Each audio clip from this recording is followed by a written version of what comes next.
Bonjour, excuse-moi. Ouais. C'est quoi ton métier? Un réparateur de sneakers. D'ailleurs, les tiennes, il faudrait peut-être qu'elles passent me voir. Hein. Ah ouais, tu crois? Ouais, il y a de quoi faire, ouais. Mais j'ai mon atelier juste là. Si ça te dit de passer, on peut regarder Ici ce qu'on peut faire. On dit réparateur de basket? Réparateur, cordonnier. Consiste en quoi ton métier? C'est essayer de rénover du coup les sneakers de mes clients par du nettoyage, par la couleur, donc par la peinture. On fait du ressemblage.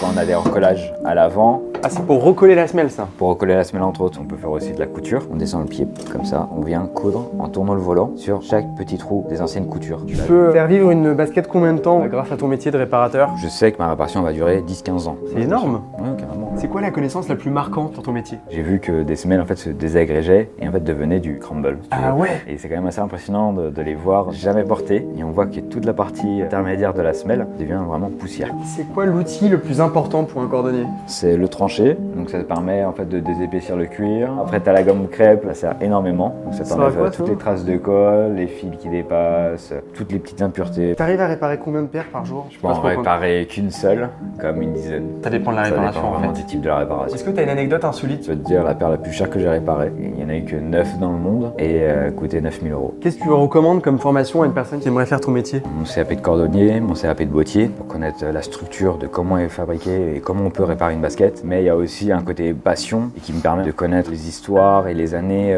de chaque modèle et savoir comment elles vieillissent. Est-ce qu'on peut porter des baskets écologiques aujourd'hui? Je vois que le marché veut évoluer vers des matières à base de fruits. J'en ai vu en pommes, en ananas. Au bout de 2 mois, elles arrivent déjà chez moi. Ou du caoutchouc recyclé par exemple, ça tient bien ça? Caoutchouc recyclé, ça va. Mais après, c'est toutes les matières en fait, qui viennent remplacer, si tu veux, le dessus de la chaussure. Elles arrivent beaucoup plus vite à la poubelle, quoi. Surtout que moi, en plus, je peux même pas les réparer derrière. Il y a une basket un peu cool là que t'as customisée. Viens voir. Elle est en jean celle-là, c'est Voilà. incroyable. Le dessus était mort et j'ai récupéré la semelle et je me suis fabriqué une paire avec. Attends mais c'est avec ça, c'est pour ça que c'est Voilà, déchiré là. C'est ça, tout à fait. Est-ce que t'as un rêve aujourd'hui? Au bord de la mer.